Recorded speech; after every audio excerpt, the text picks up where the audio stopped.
Hai guys, balik lagi sama Enku di sini. Fancy botak bisa merapat karena di video kali ini kita akan membahas lanjutan cerita One Punch Man. Setelah Saitama yang menolak ajakan dari Genos untuk pindah ke Neo Heroes. Kejadian tersebut membuat pahlawan kelas S itu akhirnya juga mengurungkan niat untuk menyeberang ke asosiasi sebelah pula.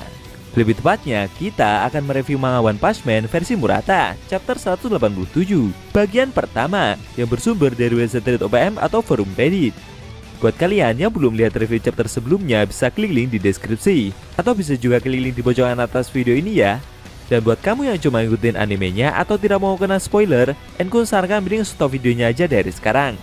Nah, di manga chapter 187 bagian pertama ini, Mr. McCoy menjalankan sindikat gelap asosiasi dan menyuruh seorang pahlawan untuk menjalankan misi yang ingin dia lakukan. Di luar dugaan juga, Mumen Rider bisa menjadi idola besar untuk pahlawan lainnya. Penasaran? Oke, langsung aja kita bahas. Let's go!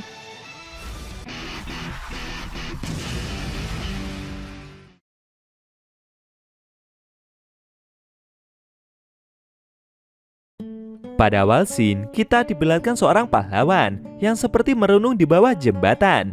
Dia teringat dengan kata-kata bijak milik seseorang yang berbunyi, kegagalan dalam hidup dimulai ketika kau berharap menjadi seseorang yang bukan dirimu lagi.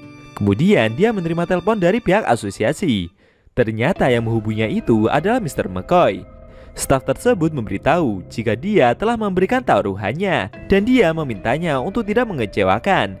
Pahlawan itu menjawab jika alasannya melakukan ini adalah agar dia bisa kalah. Dia pun meminta Mr. McCoy untuk memulai saja rencana mereka.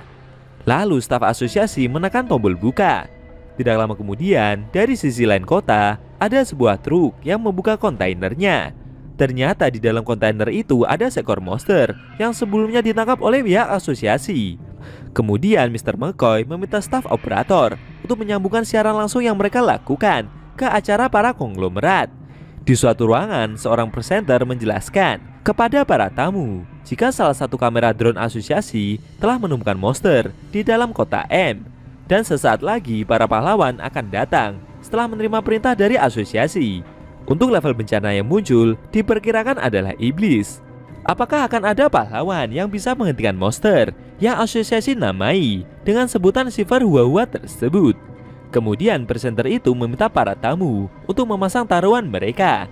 Sedangkan untuk tingkat kelipatan dari setiap pahlawan sudah tertera di dalam layar. Salah satu konglomerat yang melihat siaran itu menyadari kalau ada pahlawan yang sudah muncul. Terlihat pahlawan Papillon 800 yang mencoba menghubungi markas pusat. Sambil membaca naskah yang mereka buat, dia berkata jika posisinya ini telah diblok oleh musuh. Seorang pahlawan kelas C juga tak bisa menghadapi ancaman itu sendirian, dan dia membutuhkan bantuan pahlawan lain. Sambil bersandiwara, Mr. McCoy juga membaca naskahnya. Dia memberitahu jika saat ini tak ada pahlawan yang cukup dekat di area tersebut. Konglomerat lain cukup terkejut. Menurutnya acara ini adalah taruhan siapa pahlawan yang lebih dulu mengalahkan monster itu. Menurutnya pihak asosiasi seharusnya menempatkan posisi pahlawan secara adil. Ternyata acara yang dihadiri para tamu tersebut adalah acara rahasia yang pihak asosiasi lakukan, yaitu permainan judi pahlawan. Seorang konglomerat yang duduk di belakang melihat layar kaca. Acara ini adalah langkah yang asosiasi buat untuk menghasilkan sumber pendapatan tersembunyi. Ditambah lagi sering kalinya permainan yang sengaja dicurangi untuk membiarkan sponsor besar yang menang. Dan bisa dibilang konglomerat yang duduk di belakang ini adalah salah satu pihak dari sponsor besar tersebut. Di lokasi pertempuran sendiri, pahlawan Papillon 800 melihat monster itu. Menurutnya para tamu tersebut tidak akan mudah tertipu dengan level bencana si monster yang sebenarnya adalah serigala. Sebenarnya juga pahlawan yang bersandiwara ini adalah pahlawan kelas B peringkat keempat bernama Maruido Yankee. Tapi dia disewa asosiasi untuk menyamar sebagai pahlawan lemah. Lalu kemudian disuruh untuk melawan monster lemah yang disamarkan itu sebagai monster kuat.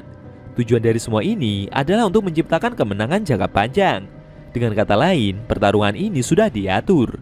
Sambil maju untuk bersiap menyerang, pahlawan itu berkata dalam hati kalau sebenarnya dia tidak suka membuli yang lemah. Tapi untuk kali ini dia akan berpura-pura memukul si monster. Mr. McCoy yang melihat di dalam markas tersenyum dan berkata dalam hati jika sebaiknya pahlawan itu berpura-pura saja dan membuat ini menjadi pertarungan sengit. Konglomerat yang duduk di belakang acara tersebut juga tersenyum. Namun di luar dugaan, monster itu malah berhasil memukul pahlawan tersebut dengan sangat keras. Duak! Kejadian itu membuat pahlawan Papillon 800 terpental dan jatuh ke atas tumpukan sampah. Para konglomerat yang melihat kejadian itu pada tertawa. Si pahlawan terkejut jika si monster memiliki kekuatan yang sebesar itu. Dia tidak habis pikir, bagaimana bisa monster dengan level bencana serigala bisa begitu kuat. Dia merasa seperti mau pingsan dan kemudian mengingat momen sebelum kerjasama mereka dimulai.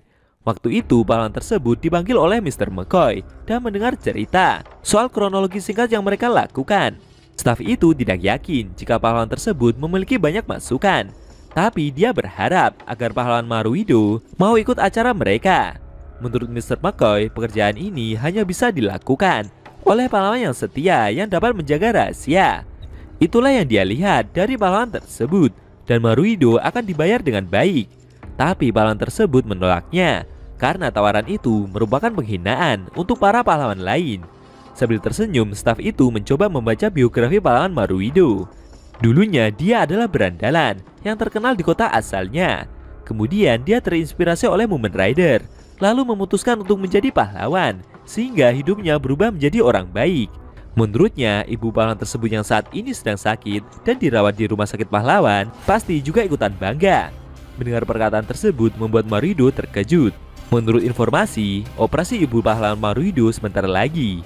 Belakangan ini juga sedang banyak pasien dan kondisi di rumah sakit juga kacau sekali.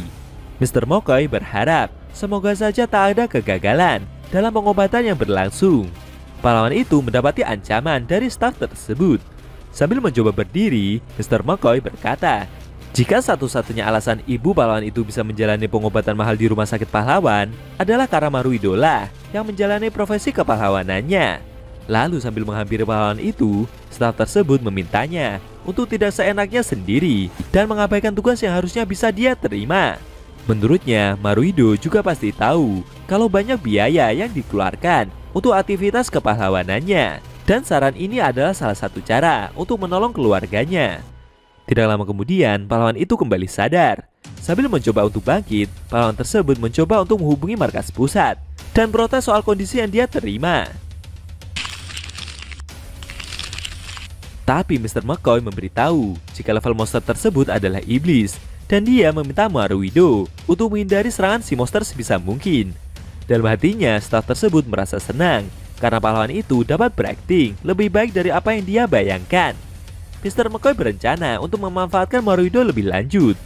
Di ruangan monitor sendiri, para konglomerat merasa sebal karena pahlawan itu masih dapat bangkit. Namun kemudian, das. Dengan cepatnya, si monster kembali memukul pahlawan itu secara bertubi-tubi. Sambil gemetar ketakutan, si monster emosi. Menurutnya, pahlawan itu seperti melihat dan seakan memata-matainya. Makhluk ini dianggap monster karena dia berubah menjadi sangat liar. Awalnya dia adalah peliharaan dan membiarkannya keluar membuatnya mengamuk. Karena itu menciptakan rasa takut dan khawatir. Tidak sampai di situ, monster anjing tersebut kembali memukul Papillon 800 dan membuatnya terpental jauh ke belakang. Para staf yang melihat kejadian itu dari ruangan kontrol merasa jika akting yang pahlawan itu lakukan begitu meyakinkan. Tapi staf di sebelahnya merasa heran. Apakah memang benar si monster ini memiliki level bencana serigala saja? Rekannya itu memberitahu jika sebelumnya para petugas sudah dengan intens melakukan percobaan pada monster itu di dalam markas besar. Sambil mencoba berdiri dengan luka yang semakin parah, Papillon 800 merasa jika ini pasti ada kesalahan. Menurutnya tidak ada bedanya juga mau monster itu kuat ataupun lemah. Karena jika dia gagal di sini, maka Papillon akan dipecat dan akhirnya tidak mampu untuk menyelamatkan ibunya. Dia mencoba menyemangati diri agar mampu menghindari si monster. Kemudian Papillon membayangkan idolanya, yaitu ketika Mumen Rider yang saat itu berhadapan dengan Raja Monster Laut Dalam. Apa yang akan terjadi setelah ini? Lalu bagaimana dengan Saitama?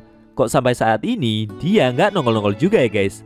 Padahal kondisi dari pahlawan satu ini sudah sangat mengkhawatirkan. Sayangnya, scene cerita manga One Punch Man versi Murata, chapter 187 bagian pertama telah berakhir.